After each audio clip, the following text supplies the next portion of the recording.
Well, hey there, maniacs of viewers. You're watching the Main Man channel. It's not just a name, it's a way of life. You got to improvise, adapt, and overcome each and every day just to make it in this cruel old world. Appreciate y'all watching. Please make sure you like, share, and subscribe. Anyway, that being said, this is part 2 in our Buford Pusser, The Blood and Thunder Years, from Bill Waggoner's Wagon Spokes, where I'm breaking down the book, basically giving you a book report on it, fact checking it, giving it my thoughts, and all that stuff. So before we get started, I just want to say this, folks. I don't totally hate Buford. I mean, I'm disappointed in him. I relate to Buford a lot. I mean, me and Buford are a lot alike. We suffer from some of the same flaws.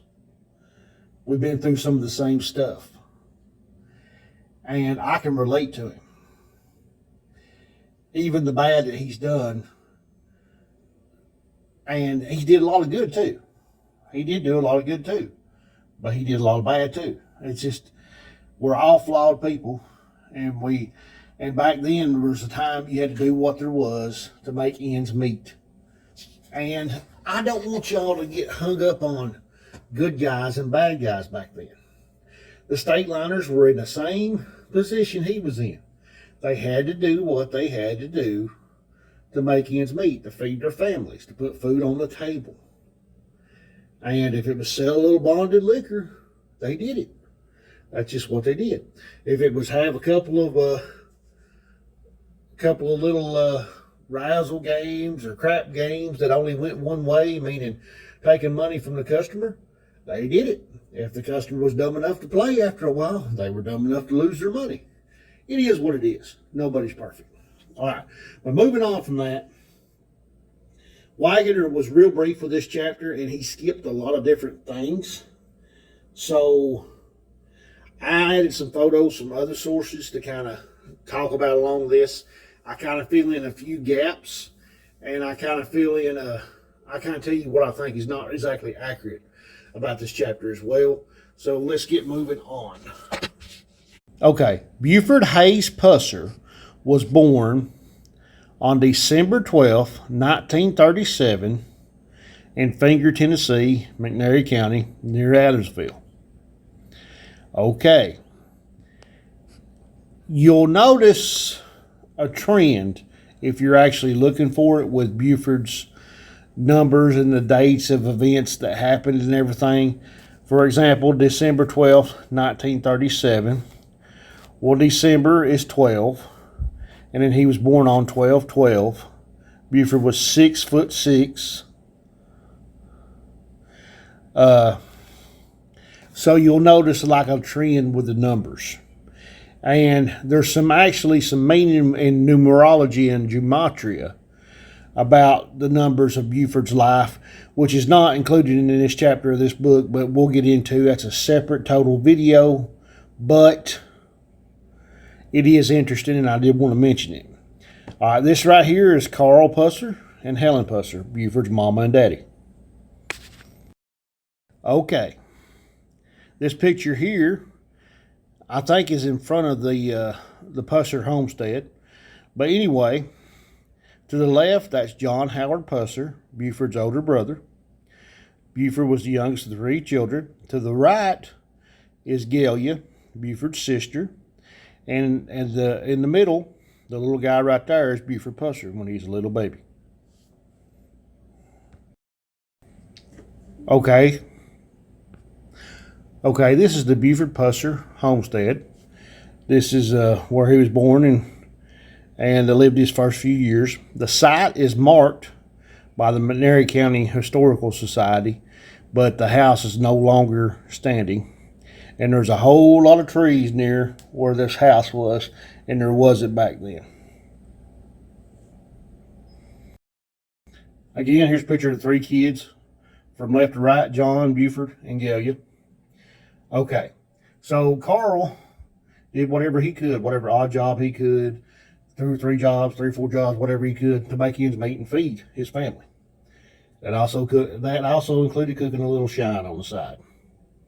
Anyway, a lot of people did that. My grandpa did that back then. You had to do what you had to do. All right, now, I'm going to try to scroll through some of these pictures for a little bit. That way there's not so many clips. But this right here is Buford when he's little. Buford when he's a teenager standing on top of a cannon. Buford in the Marine Corps. Okay. Now, Buford went into the Marine Corps, I think it was in 57, and he had to come out because of asthma issues, and it was causing him asthma issues, and he was having to spend a lot of time in the hospital, and there was a big mold outbreak on the base, and it just wasn't agreeing with his asthma, and they had to discharge him basically because he couldn't make it all the way through the boot camp and do what he needed to do because he was in the hospital so much. So we should probably back up a little bit before that, but we covered that part of him being in the Marines and around the year of 57. Let's back up to his school years a little bit. So when Buford was in high school, he wrestled, played football, and he played basketball. He did better in basketball than he did anything, but he was good in every sport that he played. He was very athletic. He liked to be a sharp dresser. He would be what you refer to as a preppy kid now. He had a mean side, a mischievous side, a stubborn side. He had that, but he was very well mannered, and he carried himself well, and he was polite. His mother taught him to be that, and he was always kind of like that through his whole life. He was always polite from what I've seen in his interviews and stuff like that, and of course he could be mean when he needed to now, but it is what it is. But now also he kind of had some he was kind of like a loner in a way. He was an introvert. It was hard to get into his head. He wasn't that sure of himself. He wasn't that confident, even though he dressed well and tried to make himself look well. He had some issues. Okay, this is his discharge paper, I reckon, from the Marine Corps. You can zoom in on that and read the details. You see his signature down here at the bottom right. Come over here. This is a car that he had a wreck in. Him and his buddy, Billy Earl Christopher. Buford went through the windshield of this car. And it really messed up his face, cut up his face, cut up his head, crushed his nose. It really jacked him up, and it also broke his spine. He had to spend 8 months in the hospital. This wreck happened about 1956, okay? This was the time, right before he got out of the Marine, right before he went to the Marine Corps. So, it lines up. Now, the reason I'm mentioning that is because this picture here is him recuperating. So he's out of the hospital now. His spine's healed. Yeah, he's still got injuries on his face being healed. So what happened was, he was still healing up from that wreck right before he went into the Marine Corps. Now, what Buford claims, this and another photo of right when he got out of the hospital, is Buford's got his head taped up.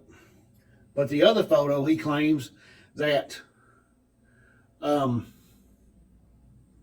this one, that this is what happened after he got beat up at the Plantation Club by W.O. and a couple of bouncers, which is an event that they fictionally told in the movie Walking Tall, but that's after he got home from being a wrestler and working in Chicago. But the thing about that is, this event most likely didn't happen. This was known about Buford. Buford was a pathological liar. Buford would exaggerate things. He probably didn't want everybody knowing that his face was taped up and his head was taped up after he got out of the hospital due to a wreck. So he probably made up this story, which was might have been partially true, but not, it wasn't really true. it was like saying, oh yeah, W.O. Hathcock and a couple of bouncers. There's like 5 of them. They beat me up at the state line, took 192 stitches in my head. I drove myself to the hospital after he beat me up and left me for dead in the parking lot in the rain. That was his story, but it most likely didn't happen. Now, there's another picture of the car he went through, which did all this damage that he claimed happened at the Plantation Club, but it was actually that car wreck. Okay, I was wanting to move on just a little bit, but we'll stop right here. We'll back it up to the car.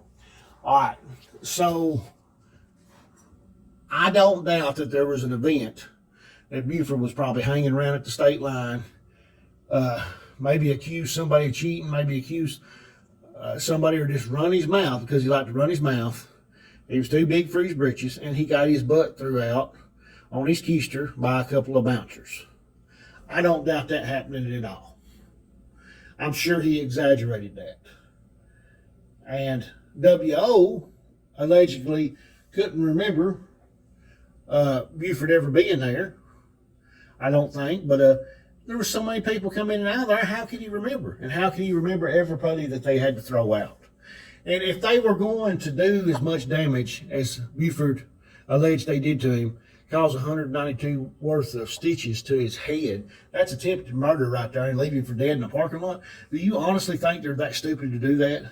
To risk an attempted murder charge and leave him in the parking lot where people could see him and everything? No.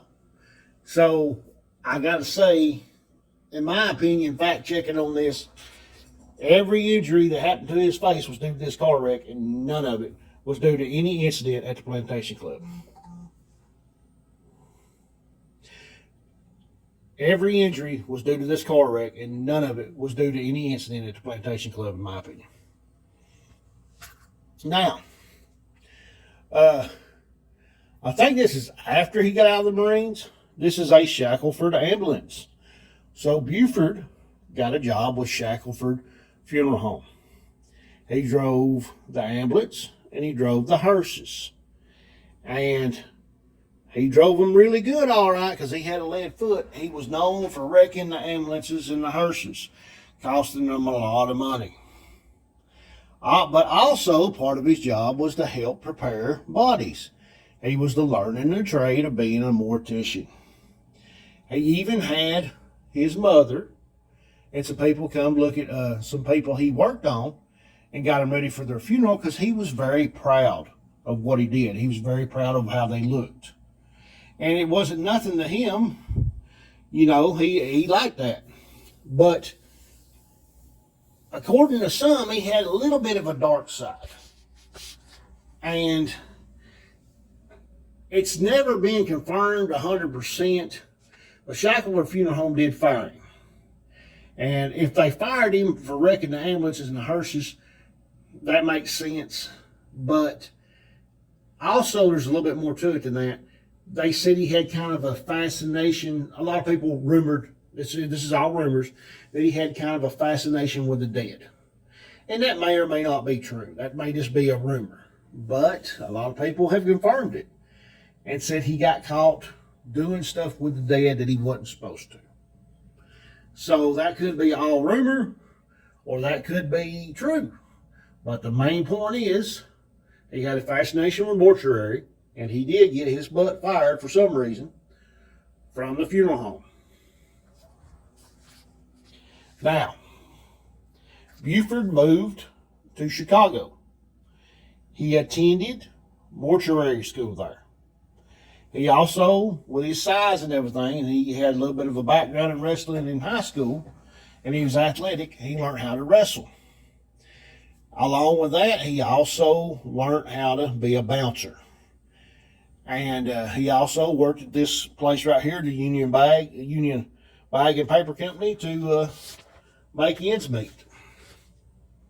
There's Buford as a wrestler when he was young. Now there's Buford and Pauline. It didn't take him long. He met Pauline. She was a young divorcee, a mother of 3. She only had custody of 2 kids, but she was a mother of 3. The oldest daughter, Karen, was mentally and physically challenged, and she lived with some relatives who adopted her from Pauline to help her out. So Pauline had Diane, and Mike, when from the marriage with Pete Nance, when Buford met her. Okay, so she was a young divorcee with 2 children living with her, Diane and Mike. You know, Buford is a nice guy and everything. He back then, in a way, and he was well mannered and everything. He was young. I mean, I'd say he was still a little bit wet behind the ears, in more ways than one. And Pauline here probably snatched him up. You know, said, "Hey, this is a nice, well mannered guy. He works hard. Everything, he can help me out with the kids. He likes me. He likes the kids." Him and Mike got along super well, and him and Diane got along during the first few years well too. They both took to him and liked him, and all that good stuff. And Buford, being a mama's boy, Buford always was a mama's boy. He loved his mama. He always did what his mama said, even into his later life. If his mama told him to do something, he would do it.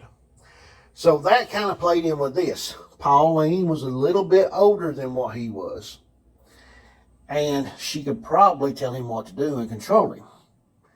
And I mean, he probably wouldn't put up with that for long, but he did put up with that some. That's just my theory on it. It kind of happens that way.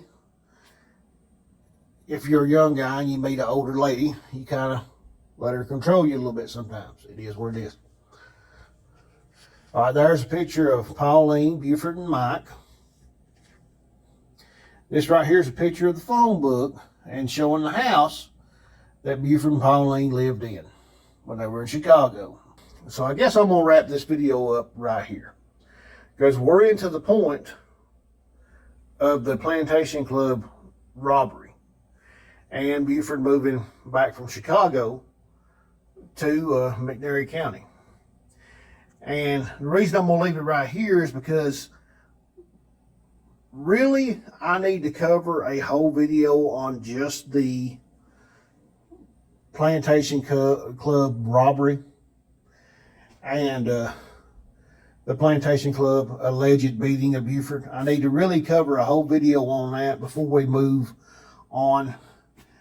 So we'll just stop it right there. That's pretty much the end of chapter 2 in Buford Pusser, the Blood and Thunder years. And it pretty much, Buford Pusser, Blood and Thunder years goes right along with the Morris account.